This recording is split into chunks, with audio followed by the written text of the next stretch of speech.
Hélène Mikanda, je suis praticienne de la consolidation de la paix et je m'intéresse plus particulièrement à la transformation de conflits et aussi à la communication non violente. Bon, ce sont des questions qui m'intéressent le plus et je suis plus focalisée sur l'éducation à la paix.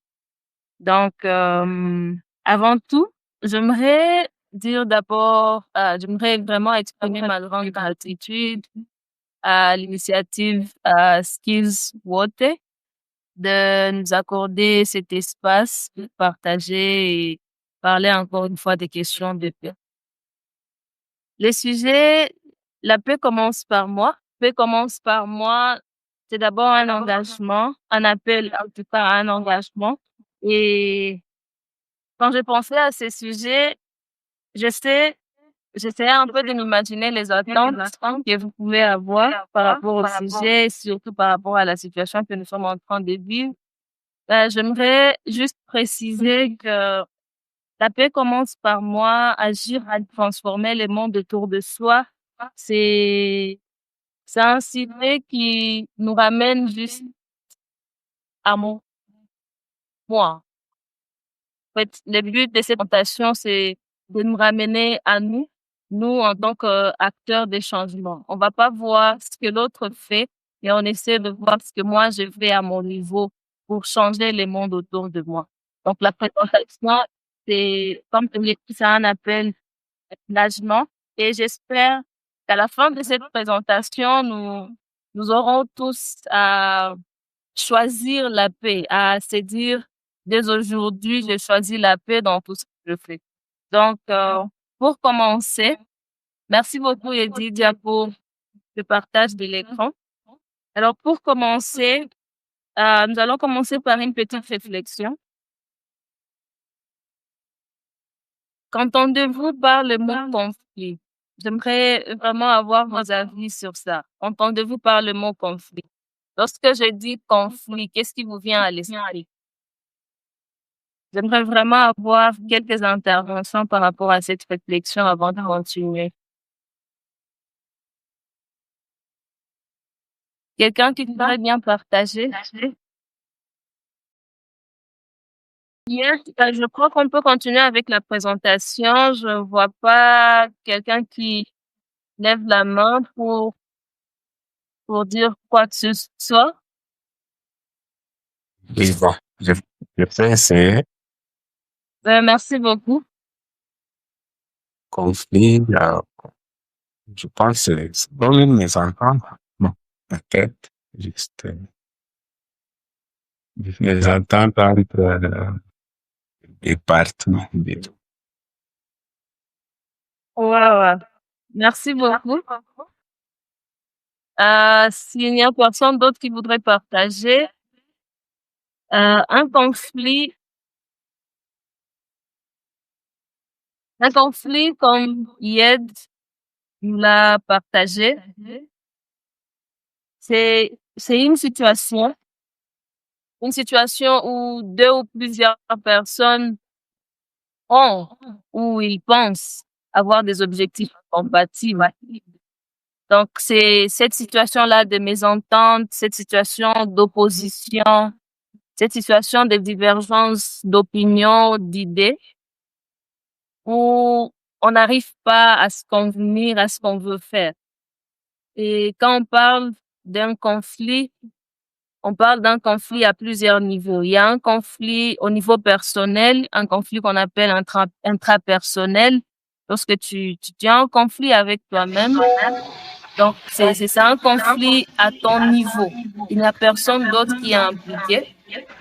Il y a aussi un conflit qu'on appelle le conflit interpersonnel. Ça, c'est un conflit qui est entre deux personnes, entre deux parties. Lorsque tu te retrouves en conflit avec quelqu'un d'autre, lorsque l'autre personne est impliquée, c'est entre deux personnes, c'est interpersonnel. Et il y a aussi un conflit entre un groupe. Il y a aussi un conflit intergroupe qui fait allusion à la présence de deux groupes qui sont en conflit. Et lorsqu'on parle d'un conflit, il y a la nature du conflit. qui nous dit qu'un conflit est naturel. Un conflit est naturel pour dire que le conflit fait partie de la vie humaine. Le conflit fait partie de notre vie quotidienne. Donc, nous nous retrouvons dans une société où nous sommes différents. Nous avons différentes expériences. Nous avons vécu des choses. Même quand on a vécu la même situation, nous l'avons vécu de différentes expériences. Donc, chacun a sa façon de comprendre les choses, chacun a sa façon de voir les choses, chacun a sa perception des choses. Et donc, naturellement, le conflit doit être là. Le conflit est naturel.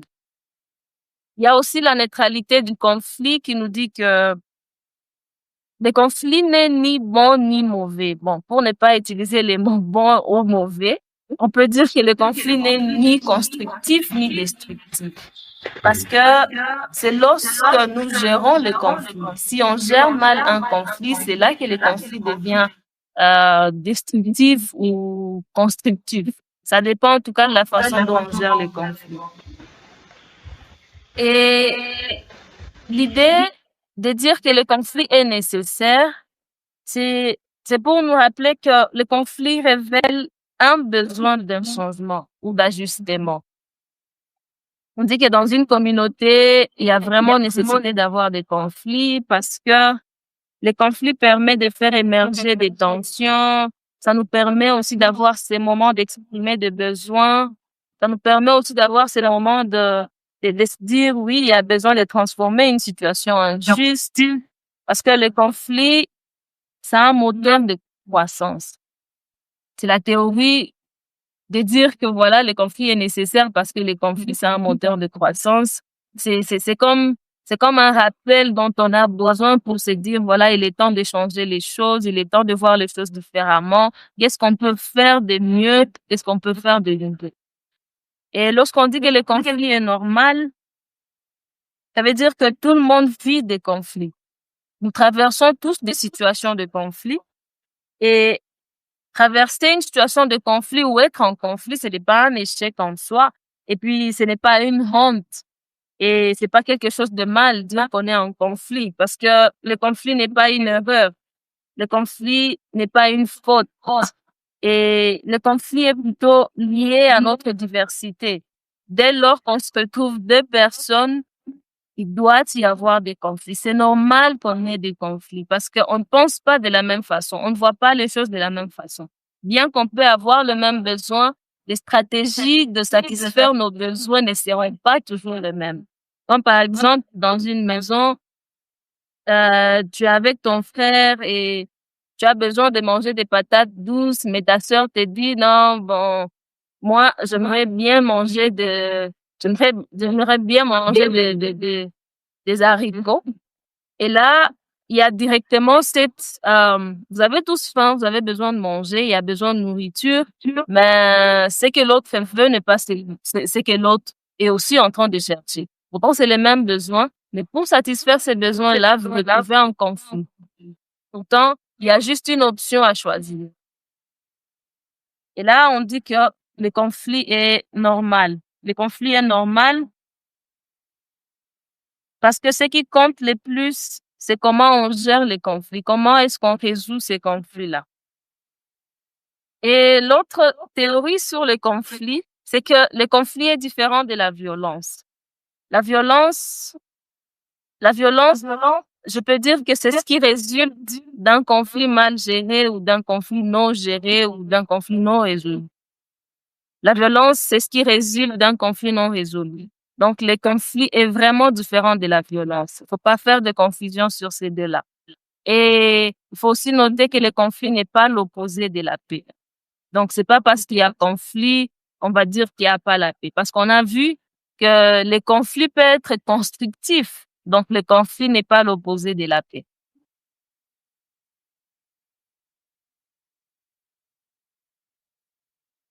Alors, après avoir parlé des conflits, j'aimerais bien nous amener un peu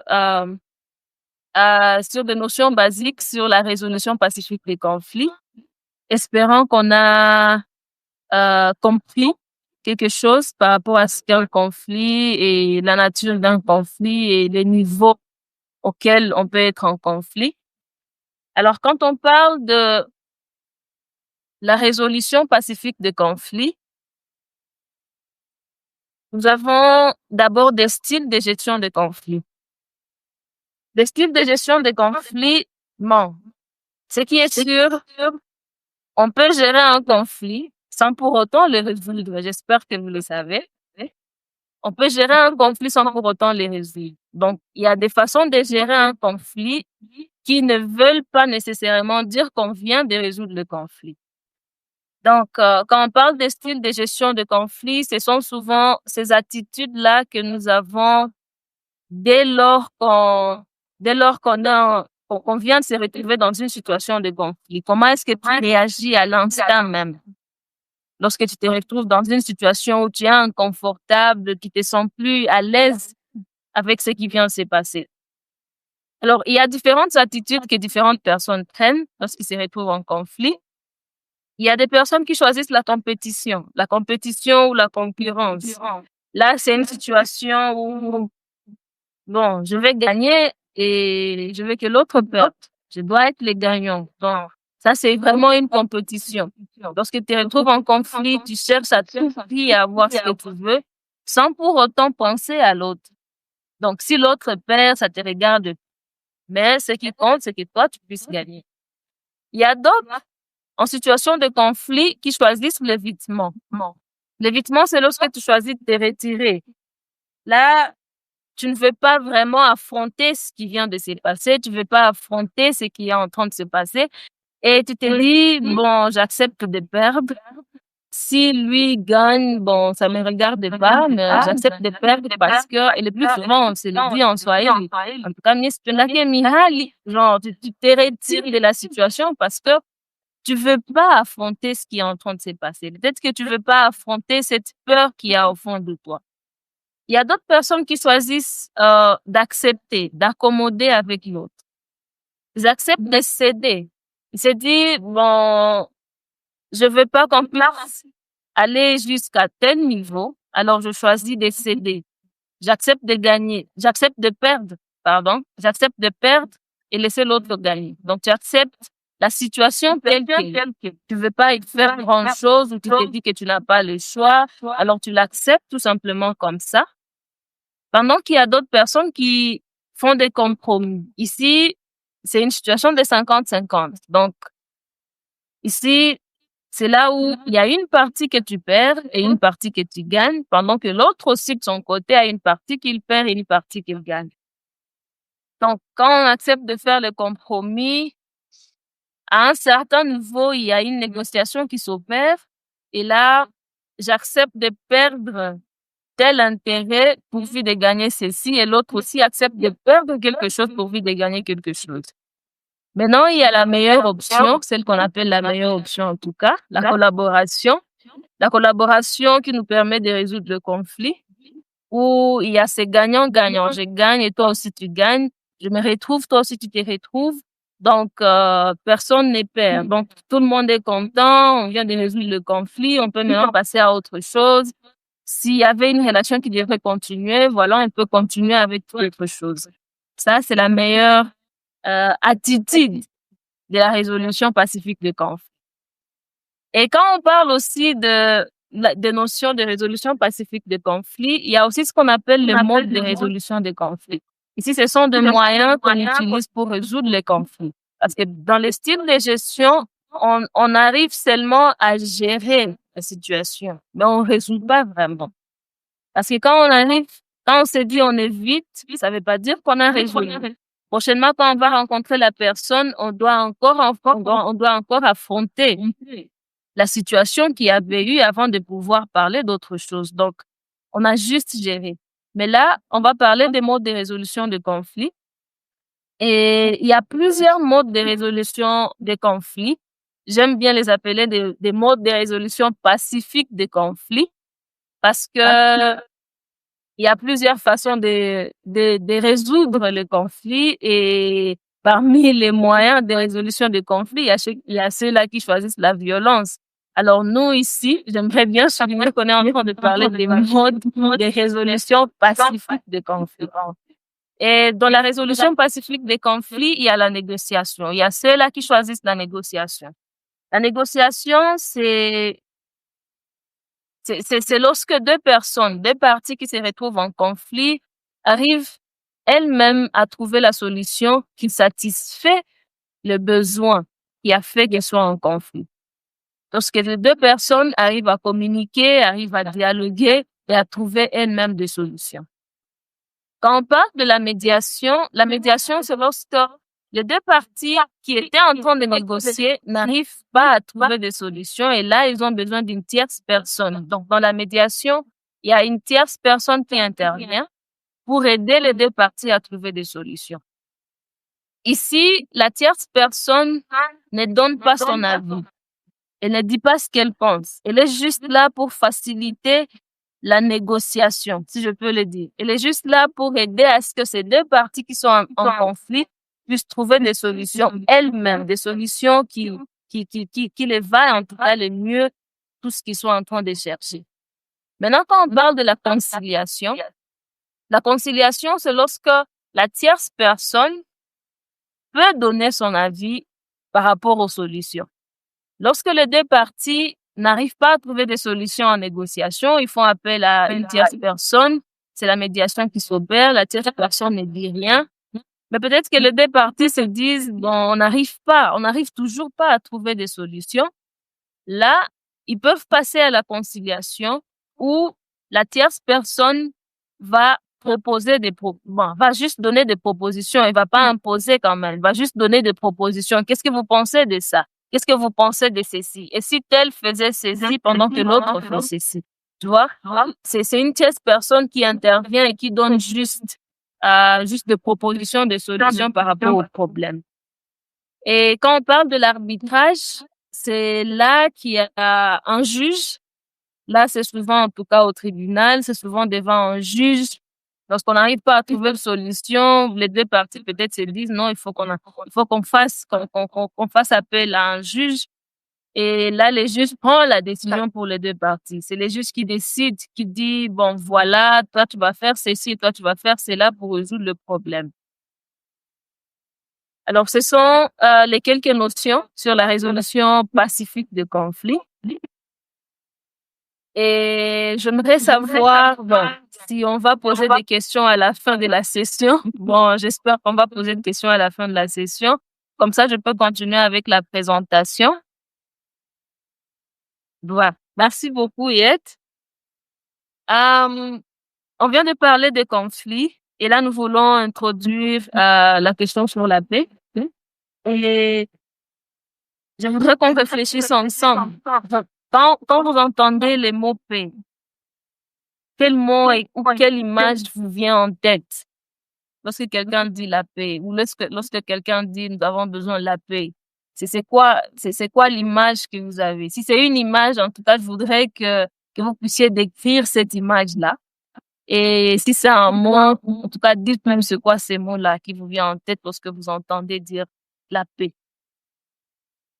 Quelqu'un voudrait bien partager avec nous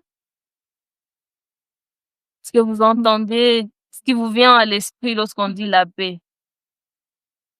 J'aimerais bien avoir vos avis sur cela avant de passer à notre réflexion.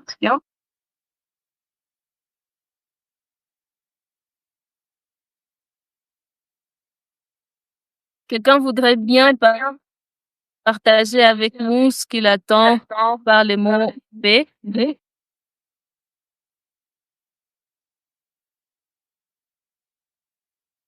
Vous pouvez lever la main pour qu'on vous donne l'autorisation de vous exprimer, ou vous pouvez tout simplement ouvrir le micro et partager avec nous. Une ou deux personnes. Je voudrais vraiment entendre une ou deux personnes.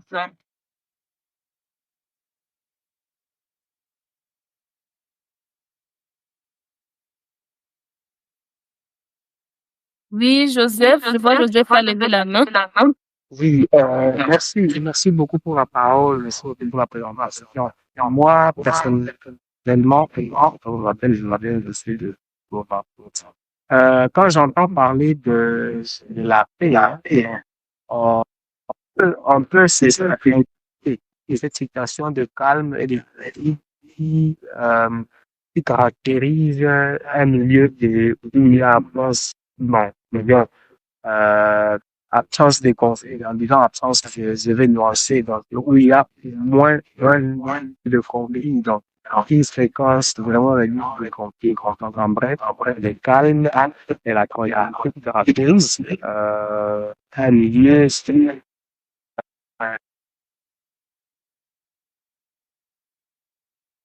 là où il y a une fréquence très élevée.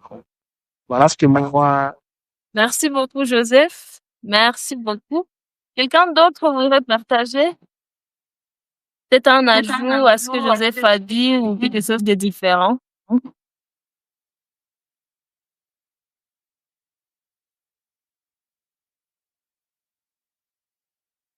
Bon, s'il n'y a personne qui voudrait partager, je crois qu'on peut aller à la deuxième réflexion. Et là, je voudrais vraiment que tout le monde puisse parler parce que je sais que nous sommes là et il y a une très grande diversité parmi nous. Et je voudrais bien savoir c'est quoi les termes pour le mot paix dans votre langue maternelle.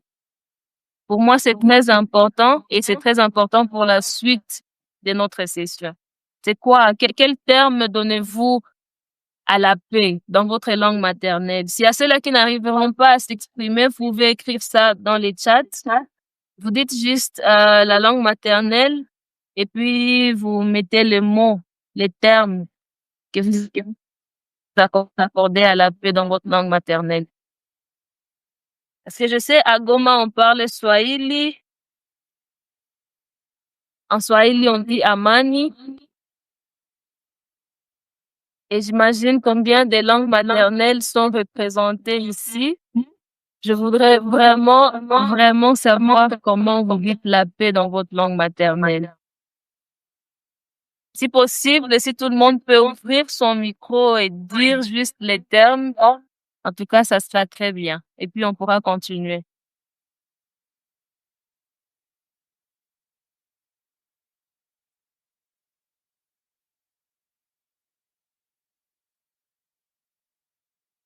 N'avons-nous pas des langues maternelles? Parce que je vois pas des réactions, en tout cas. Ce qui est sûr, je sais que nous avons des langues maternelles et peut-être que nous le connaissons. J'aimerais vraiment savoir comment on dit la paix dans nos langues maternelles. Je suis en train de voir 11 personnes, j'imagine déjà 11 termes qu'on peut avoir. Ça va aussi enrichir notre connaissance parce que je saurais, ah, voilà, dans telle langue, c'est comme ça qu'on dit la paix.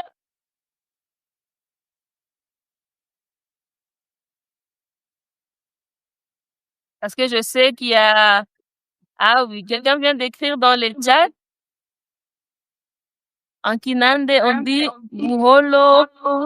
Et il y a quelqu'un qui vient de dire Mirembe. Quelqu'un d'autre voudrait bien écrire dans le chat, s'il vous plaît.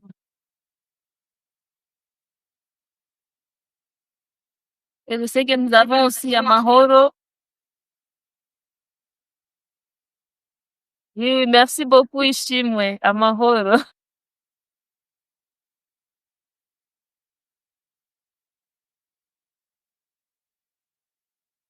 Merci beaucoup pour ceux-là qui viennent de partager. Je crois que les autres peuvent aussi le faire. Amani. Merci beaucoup, Jean-Edes. Je crois que les autres peuvent aussi le faire dans les chats. Dès que vous avez vraiment le temps, dites-nous comment on dit la paix dans votre langue maternelle. Alors, on peut continuer avec notre présentation et on va juste avoir quelques notions sur la paix parce que ce sont des notions vraiment très larges, vraiment larges et on va juste en parler pour avoir une bonne compréhension de ce que c'est. Alors, la paix n'est pas seulement l'absence des guerres. La paix n'est pas seulement l'absence des guerres et J'ai aussi sous-entendu cela lorsque Joseph était en train de s'exprimer, lorsqu'il y a en tout cas une réduction de conflits, parce qu'il voulait pas dire lorsqu'il y a plus de conflits. Et merci beaucoup pour ceux-là qui continuent d'écrire dans le chat. On aura vraiment le temps, avant la fin de la session, on aura le temps de lire ce que c'est la paix dans différentes langues maternelles. Alors, la paix n'est pas seulement l'absence de guerre. Parce que le plus souvent, on se dit, bon, quand il n'y a pas la guerre, il y a la paix. Et j'imagine, pour nous qui sommes à Goma, avec ce qui s'est passé en janvier, j'imagine que nombreux se disent, en tout cas, nombreux étaient en train de se dire, bon, il suffit que ceci puisse s'arrêter et on aura la paix. Ça sera vraiment une situation de paix. La paix se définit selon les expériences, ça se définit selon les contextes et surtout selon les cultures et croyances. Parce que lorsque je disais, bon, pour ceux-là qui vivent à Goma, c'est normal que quelqu'un te dise, lorsqu'il y a absence de guerre, là, on a la paix. Parce que voyant ce qu'ils sont en train de vivre, ce que nous sommes en train de vivre, facilement, on peut comprendre parce que c'est ça le contexte que nous sommes en train de vivre. Il y a quelqu'un qui va te dire c'est l'absence de souffrance et de violence. En tout cas, selon les contextes, quelqu'un d'autre va te dire c'est l'ordre, lorsqu'il y a la tranquillité mentale. Donc, les gens définissent la paix selon leur contexte, surtout selon leurs expériences. Et la paix, pour moi en tout cas, j'aime bien dire que généralement, parce qu'il y a beaucoup trop de définitions de paix, en tout cas, beaucoup de personnes ont déjà donné leur définition à la paix. Et moi, j'aime bien dire que généralement, pour mettre toutes ces définitions ensemble, c'est plus simple de dire que la paix est généralement la satisfaction des besoins humains. Lorsqu'on est capable de satisfaire le besoin humain, on peut déjà se dire être en paix. Et il y a une définition que je voulais bien partager d'Emmanuel Hansen qui dit que la paix et la stabilité pour la majorité des humains sur cette planète, de jouir de la sécurité physique, la prospérité matérielle et la satisfaction des besoins primaires. Le bien-être émotionnel, efficacité politique et l'harmonie physique. Et moi, comme je l'ai dit, il y a beaucoup de définitions de paix. Et chacun a sa façon de définir la paix selon le contexte, selon l'expérience, selon les croyances, selon la culture. C'est pour ça que je me dis que la définition que j'aime bien donner, que moi je trouve en tout cas universelle, c'est que la paix est la satisfaction des besoins. Parce que lorsqu'on arrive à satisfaire ses besoins primaires, comme Hansen là aussi dit dans sa définition, je crois là on peut se dire qu'on est en paix. Par exemple, lorsque je suis capable de rentrer de mon travail jusqu'à la maison sans me sentir insécurisée et que je sais que j'ai une maison qui en tout cas me permet de dormir, de m'asseoir et que j'ai quand même cette capacité de me donner à manger, je peux dire que je suis en paix. C'est vrai, la satisfaction d'un besoin apporte aussi un autre besoin qui doit aussi être satisfait. Donc, on ne cessera jamais de chercher à satisfaire des besoins.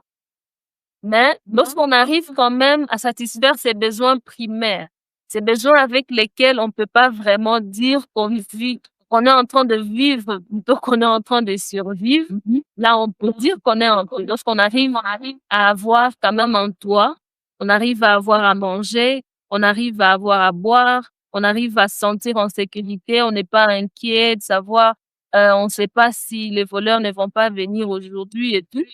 Là, on peut se dire qu'il y a quand même cette tranquillité-là et que facilement on peut avoir, on peut se sentir assez bien pour penser à la satisfaction des autres besoins.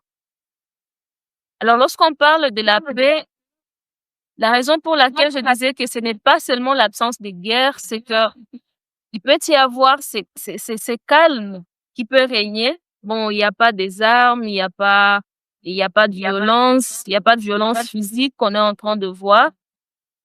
mais il y a quand même des institutions qui sont là, qui ne favorisent toujours pas à ce que les jeunes puissent avoir des emplois.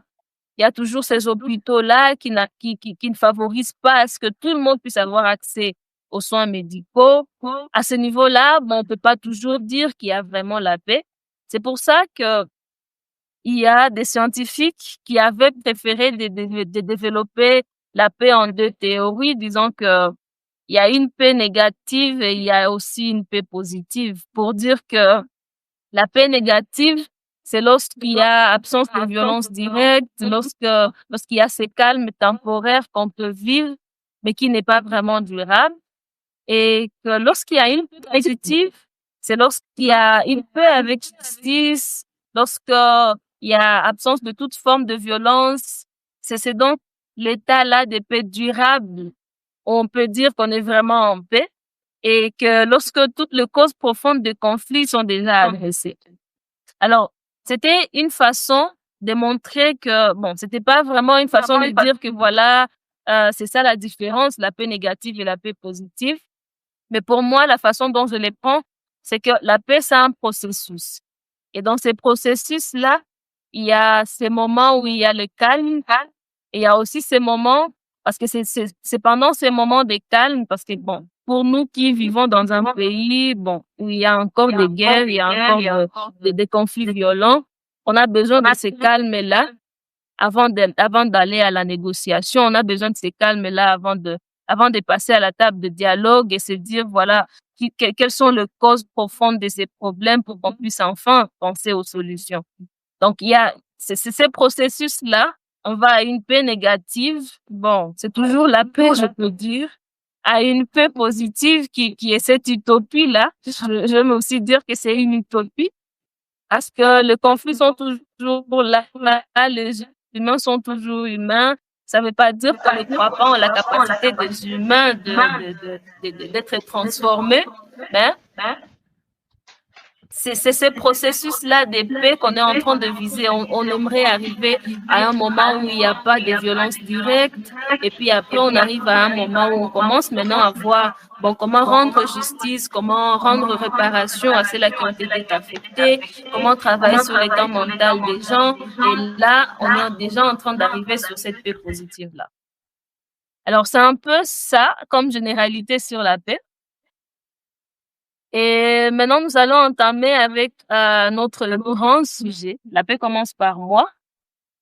Et j'aime bien représenter ça comme vous pouvez le voir. La paix commence par moi pour dire que c'est par moi que ça commence. C'est au fait une chaîne. C'est par moi que ça commence avant que ça n'arrive à l'autre, avant que ça n'arrive à la communauté, avant que ça n'arrive au monde, à l'environnement.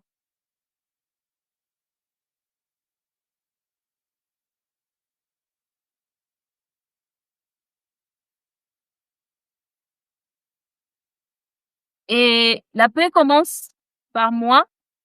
Pour moi, je sais que chaque jour, en tout cas chaque jour, chacun d'entre nous, nous avons le devoir de choisir la paix. Nous avons le devoir de se dire, voici comment je voudrais passer cette journée que je vais. Tu vois, quand tu te réveilles, tu sais déjà l'image que tu voudrais bien donner à ta journée, la couleur que tu voudrais donner à ta journée.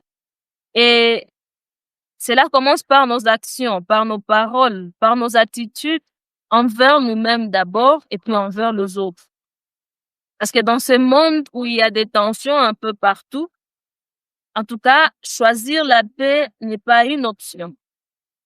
Choisir la paix, c'est une responsabilité individuelle. Nous sommes tous appelés à choisir la paix. Parce que quand je choisis la paix, ce n'est pas seulement pour l'autre que je l'ai fait. Je l'ai fait aussi pour moi, pour mon bien-être, pour mon épanouissement. Et aussi pour l'épanouissement des autres personnes qui vont me rencontrer. Et donc, quand je choisis la paix, pour moi, dans ces actions, dans ces paroles, ces attitudes, je vois ces moments d'écouter attentivement et activement à l'autre personne, sans jugement. Parce que en prenant le temps d'écouter, sans interrompre, c'est déjà un acte de paix. Lorsque quelqu'un est en train de te parler et que tu prends le temps d'écouter, tu ne juges pas, c'est déjà un signe qu'il y a une paix à l'intérieur de toi. Parce que cela nous permet de mieux comprendre l'autre. Ça nous permet d'apaiser les tensions. Ça nous permet aussi, en fait, c'est une clé. Parce que l'écoute, c'est une clé essentielle pour instaurer la paix dans nos interactions quotidiennes. Et l'autre point, c'est réagir avec calme. En tout cas, face à des désaccords, je sais que c'est pas facile de garder son calme lorsque les choses ne vont pas bien, lorsque les choses ne se passent pas comme on voudrait bien que ça se passe. Mais arriver à réagir avec calme face à des désaccords, face à des situations stressantes. En tout cas, réagir avec le calme plutôt qu'avec impulsivité. Je trouve que c'est déjà créer un espace où la réflexion prime sur l'émotion. Donc, tu te laisses pas guider par tes émotions, mais tu as quand même ce temps-là de laisser à ce que la réflexion puisse aussi avoir sa place. Parce que les solutions pacifiques au conflit, c'est là qu'on arrive alors à trouver des solutions pacifiques au conflit. Lorsqu'on arrive à calmer ses émotions et à réfléchir avant d'agir. Et on ne les fait pas que pour les autres, on les fait aussi pour nous-mêmes parce que ça nous permet aussi de garder notre calme à nous et ça contribue en tout cas à notre bien-être, surtout mental. L'autre point, c'est s'exprimer avec respect. Chaque jour, nous avons toujours le pouvoir de nous exprimer avec respect, de choisir de s'exprimer avec respect. Parce que nos mots ont un grand pouvoir, comme même toujours le dire le législateur. Nos mots ont un grand pouvoir. Et je crois aussi que nos mots ont un grand pouvoir parce que nos mots peuvent être source de guérison pour quelqu'un et en même temps, ça peut être source de dommages, même pour nous-mêmes. Ça dépend aussi de la façon dont on se parle à soi-même. Alors, choisir ces mots avec soin, en tout cas, faire le choix de choisir ces mots avec soin, ça nous permet de construire des ponts et non des murs. J'aime bien un livre qui dit que les mots peuvent être des fenêtres et ils peuvent aussi être des murs. Donc, on peut bien choisir nos mots avec soin pour construire des ponts avec les autres que de construire des murs autour de soi. Parce que quand on construit des murs, on est en train de s'isoler du monde entier. Pourtant, on peut pas vivre seul. On peut pas se suffire dans ces mondes. Alors, lorsqu'on fait aussi le choix d'être une présence bienveillante dans nos cercles, c'est lorsque nous choisissons de soutenir les autres, nous choisissons d'encourager, de comprendre les autres sans les juger, lorsque nous choisissons tout simplement d'être là avec l'autre. Parce que ça, on peut le faire en famille, avec nos amis, à l'université, à l'église. Tu choisis juste d'être là pour l'autre sans juger. Si l'autre a besoin de parler, tu es là pour écouter sans juger. Tu choisis juste d'être cette présence bienveillante dans sa vie. Alors, ce sont les différentes façons avec lesquelles on peut choisir chaque jour d'être cet acteur-là des changements. Et puis, quand on choisit d'être cet acteur-là des changements, il y a plusieurs attitudes qu'on peut adopter, notamment l'écoute active. L'écoute active où on écoute pour comprendre et pas seulement pour répondre, parce que le plus souvent, lorsque quelqu'un te parle, tu n'écoutes même pas ce que l'autre est en train de dire, tu as juste, ton cerveau a juste capté un mot qui t'a irrité et tu es en train d'attendre qu'il finisse pour que tu lui dises ce que tu penses de lui. Donc, l'écoute active, c'est pas écouter pour répondre, c'est écouter pour comprendre d'abord. Et quand on arrive à bien faire cette écoute active, on est vraiment capable d'avoir de l'empathie pour l'autre.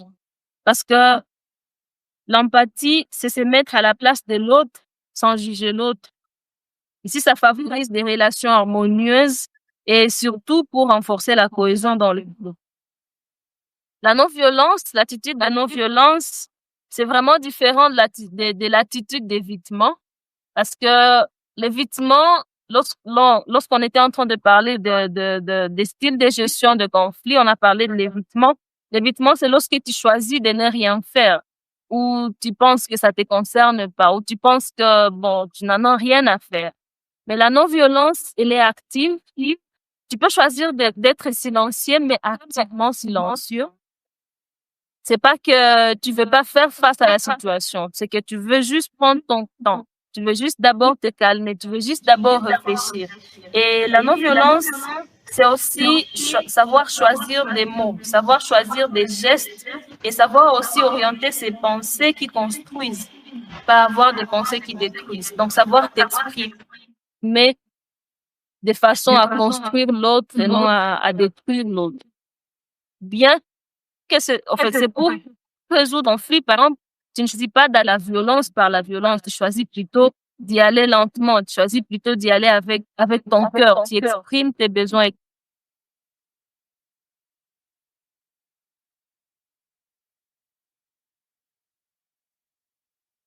Sentiments que d'y aller aussi violemment comme l'autre. C'est une responsabilité, c'est lorsqu'on arrive à savoir prendre ses responsabilités, prendre responsabilité de ses paroles, ses actes et aussi ses réactions.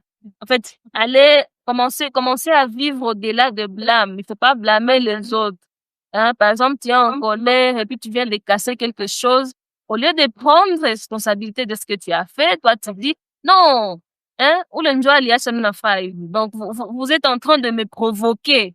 Non, c'est pas qu'on te provoque, c'est toi qui ne sais pas gérer tes émotions. Parce qu'on est toujours capable de gérer ses émotions et de garder son calme. Alors, être en mesure de savoir prendre aussi ses responsabilités, c'est aussi une attitude de paix. Savoir que oui, je fais ceci. Et lorsqu'on est déjà en mesure de se dire, voilà ce que, oui, je fais ceci, je crois que c'est déjà un grand pas pour aussi, c'est aussi déjà un grand pas pour le changement. Et il y a aussi l'autre attitude qui est la tolérance et l'acceptation des différences. Ici, c'est la capacité de voir la diversité comme une richesse et non comme une menace.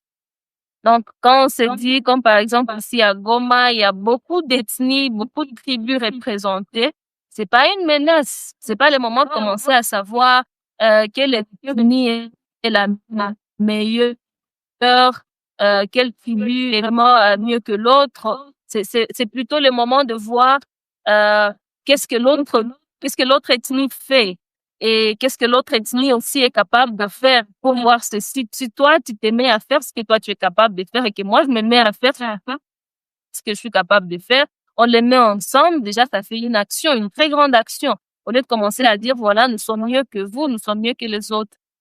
Ça se passe même à l'université, même au travail.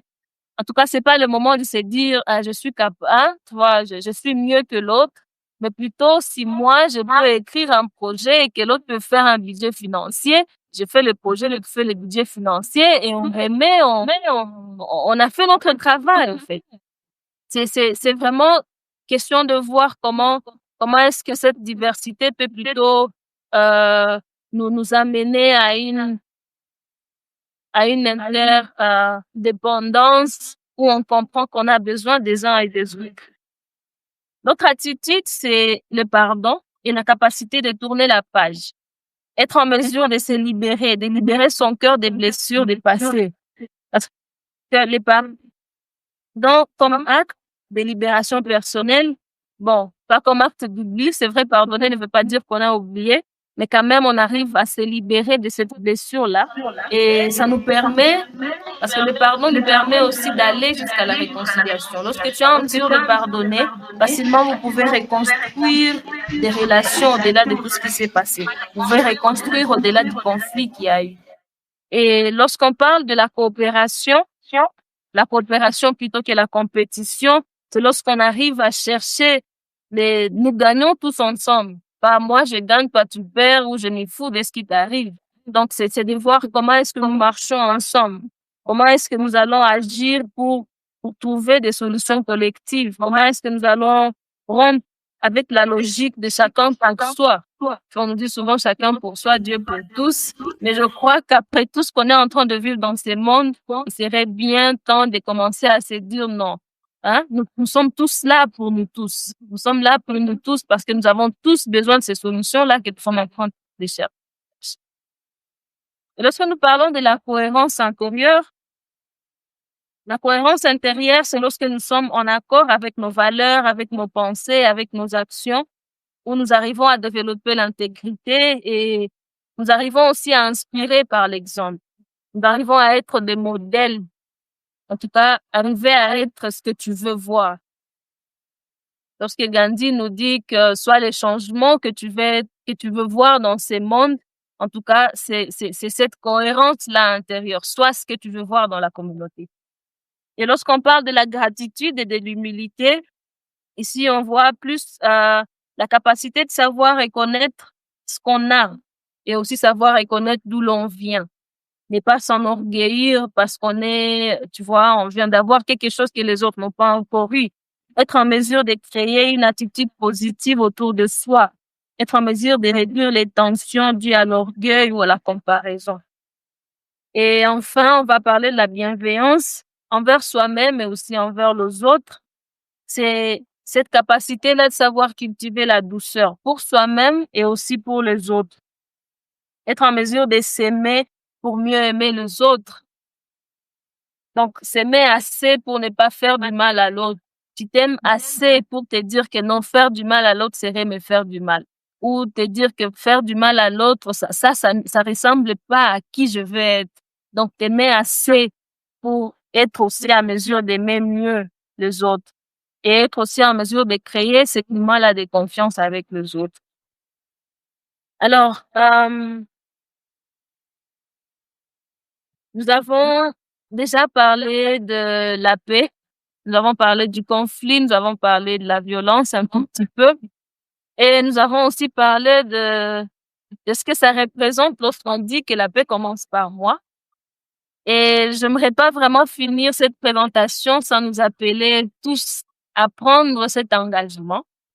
Cet engagement de se dire que personnellement que j'aimerais être acteur des changements.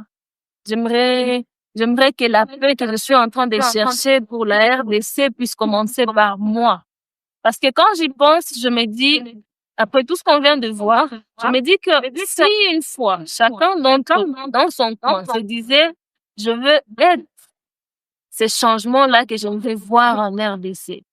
Donc, je me demande combien beaucoup de choses vont changer.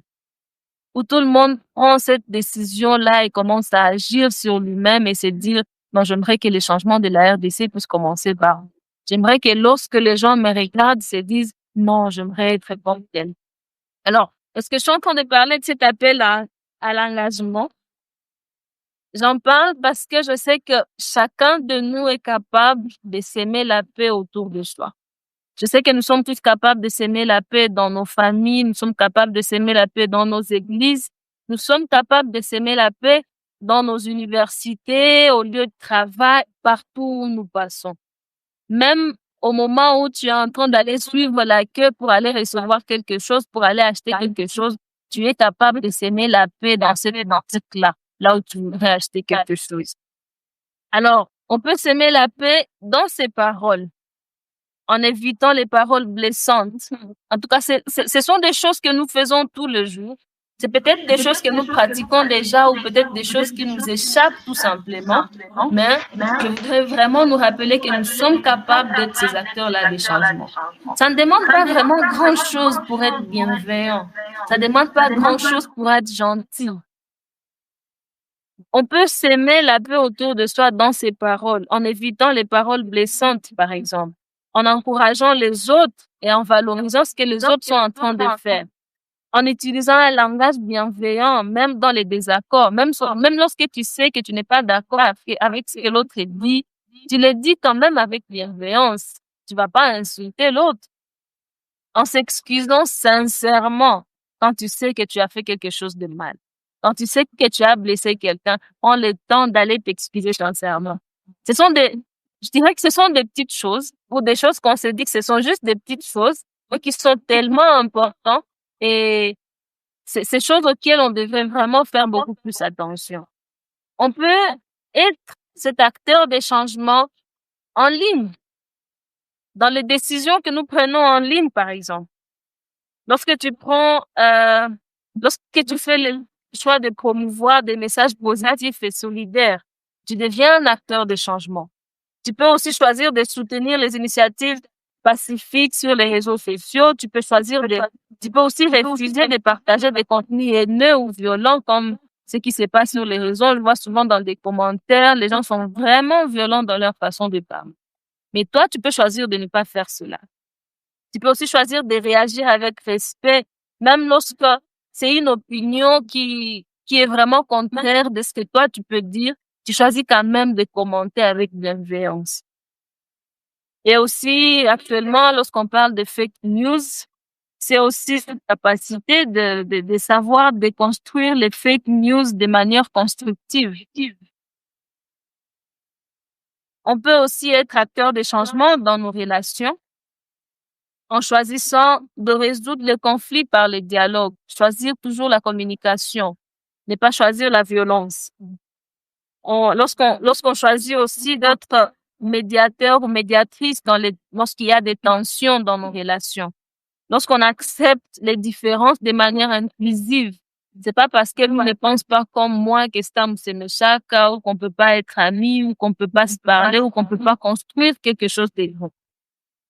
C'est peut-être l'idée là qui est contraire à mon idée qui va m'aider à voir les choses différemment pour comprendre que, ce que je pensais faire là, ça risque de ne pas marcher. Donc, comprendre que nos différences, ce ne sont pas vraiment des menaces dans nos vies, sont plutôt des opportunités d'apprendre, de voir les choses différemment et de voir aussi la vie, dans la perception des autres. Parce que le monde, c'est pas seulement ce que nous voyons, il y a aussi les autres qui arrivent à voir des détails que nous ne voyons pas. C'est aussi encourager la coopération dans nos relations plutôt que la compétition. On n'est pas là pour compétir, on est là pour collaborer, pour construire, ces combos-là que nous voulons tous voir. Et aussi choisir d'être un modèle d'humilité et un modèle de tolérance. On peut aussi choisir d'être cet acteur-là de paix en travaillant sur soi. Lorsque je dis travailler sur soi, c'est comme faire souvent cette pratique-là de la paix intérieure. Il y a ceux-là qui font la méditation, il y a ceux-là qui choisissent de faire la prière, il y a ceux-là qui choisissent d'écrire, ou il y a plusieurs pratiques en tout cas qui peuvent nous permettre de nous connecter à nous-mêmes, nous connecter à nos pensées, être en mesure de savoir quels sont les besoins, quels sont les sentiments qui sont vraiment vivants en nous. Et on peut faire ces pratiques-là et ça va nous permettre non seulement de nous connecter à nous-mêmes, mais aussi nous permettre d'être assez ouverts pour nous connecter aussi aux autres. Lorsque je choisis de développer la maîtrise de soi face aux frustrations, lorsque je choisis de cultiver la gratitude chaque jour, ça peut être en écrivant, chaque jour je te dis, qu'est-ce que j'ai vraiment aimé de cette journée? Ou qu'est-ce que l'autre a fait que j'ai vraiment aimé, qui m'a vraiment fait du bien aujourd'hui. Ça permet de rester connecté à ce qu'il y a de bien au fond des autres et à ce qu'il y a de bien dans ce monde. Lorsqu'on arrive aussi à reconnaître les émotions, arriver aussi à reconnaître ses émotions et surtout ne pas les projeter sur les autres. Parce que tu t'es mal réveillé le matin, tu veux que tout le monde puisse subir, tu vois, ce que tu es en train de ressentir au fond de toi. Il y a un volcan qui veut exploser. Il faut que ça explose sur tout le monde, non. On peut être en mesure de gérer ses émotions. Parce que les émotions, ce sont souvent des signaux. Ils ne sont pas là normalement pour guider la façon de voir ou la façon de réagir. Ce sont seulement des signaux qui sont en train de me dire, voilà, il y a quelque chose qui ne va pas quelque part. Il y a cette émotion, tu te sens comme ceci parce qu'il y a quelque chose qui est arrivé. Donc, c'est juste un signal d'alarme qui te dit que voilà, il faut aller checker à l'intérieur de toi pour arriver à trouver ce qui ne va pas ou ce qui va bien. Parce qu'il y a aussi ces émotions qui te disent, tout va bien. Tu as cette émotion-là satisfaisante, tu vois. Tu as cette émotion-là satisfaisante.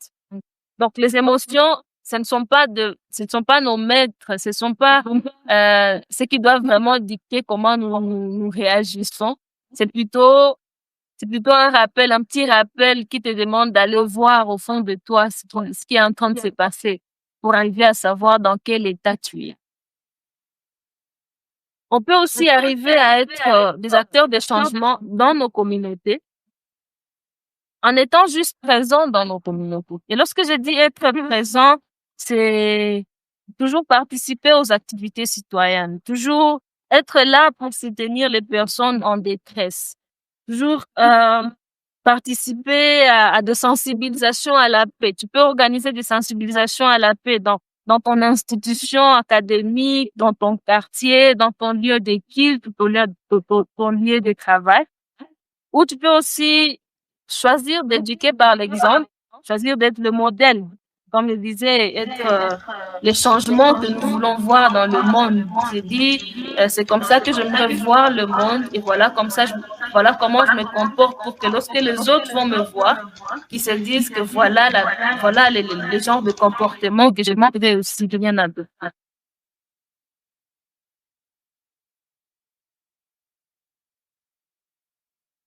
On peut aussi être acteur de changement dans le choix que nous faisons au quotidien. Chaque fois, j'imagine que chaque seconde, il y a une décision que nous prenons de faire ou de ne pas faire, de dire ou de ne pas dire. Alors, on peut être acteur de changement lorsqu'on choisit d'utiliser des mots qui apaisent et des gestes qui rassemblent. On n'a pas besoin d'être toujours violent quand on est en train de parler. Il faut toujours être bienveillant, en fait, quand on est en train de parler aux autres. Être aussi en mesure de soutenir des projets éthiques. Être aussi en mesure parce que, aussi, ce qui est beaucoup plus simple et ce qu'on fait chaque jour, c'est être ponctuel. Par exemple, tu as un rendez-vous.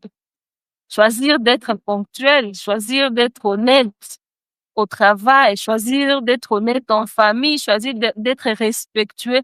Ce sont des choses parfois qui peuvent nous échapper, mais qui sont vraiment très importantes. Et surtout être respectueux et honnête dans ses engagements. Lorsque tu sais que tu as pris une décision, tu te mets.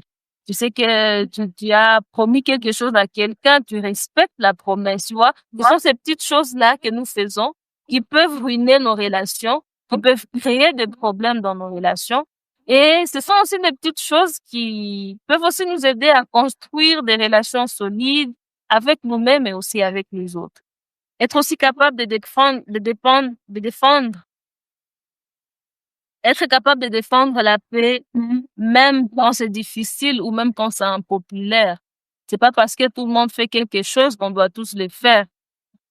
Être aussi en mesure de se dire, non, moi, je ne fais pas ceci par rapport à mes valeurs, par rapport à ce en quoi je crois.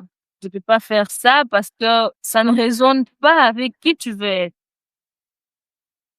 Alors, cet appel à l'engagement, c'est juste pour nous rappeler que nous sommes tous capables de se dire que la paix commence par moi et ce Congo peut changer, ce monde peut changer juste parce que nous qui sommes là, 13 personnes, nous sommes dit que voilà, la paix commence par moi et nous avons décidé de changer dans nos paroles, dans nos décisions en ligne, dans nos relations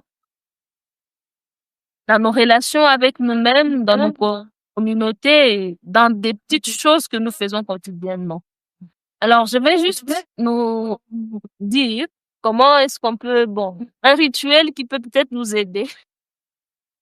C'est lorsque tu rentres à la maison chaque soir, si tu peux avoir vraiment le temps de penser à un acte de paix que tu as posé pendant la journée.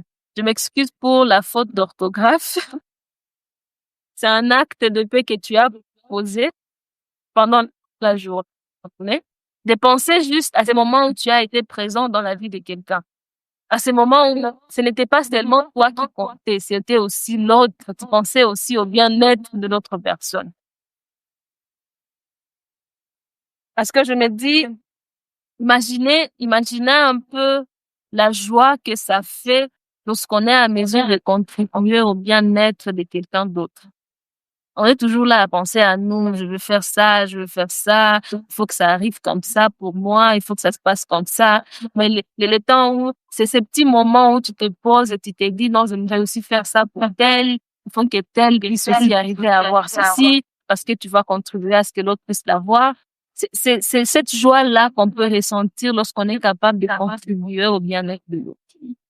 J'imagine que ça nous apporte beaucoup plus de joie que cette joie-là que ça apporte à la personne. Alors, c'est juste un rituel que, en tout cas, si vous avez le temps, si vous voulez bien, je souhaiterais bien que nous puissions le faire quotidiennement, de toujours se demander quel est cet acte-là de paix que je peux poser dans la vie de quelqu'un. Cet acte-là de paix que je veux poser. Peut-être que quelqu'un est arrivé et il a commencé à parler de n'importe quoi, tu ne voulais pas vraiment l'écouter, mais tu as choisi de rester calme, tu as choisi de gérer la situation autrement que de t'élever, de t'énerver et aussi de commencer à réagir par rapport à ce que l'autre est en train de dire. Ce sont juste des petites choses qui peuvent nous aider à rester motivés et à toujours nous rappeler que oui, la paix commence par moi. Et de toujours se dire que oui, la paix commence par moi. Aujourd'hui, je choisis de s'aimer la paix dans mes paroles, dans mes choix, dans mes relations et surtout dans nos engagements. Alors, il y a juste une petite citation avec laquelle j'aimerais finir. Une citation sur la paix avec laquelle j'aimerais finir qui nous dit que la paix, ce n'est pas quelque chose qu'on souhaite, c'est quelque chose qu'on construit.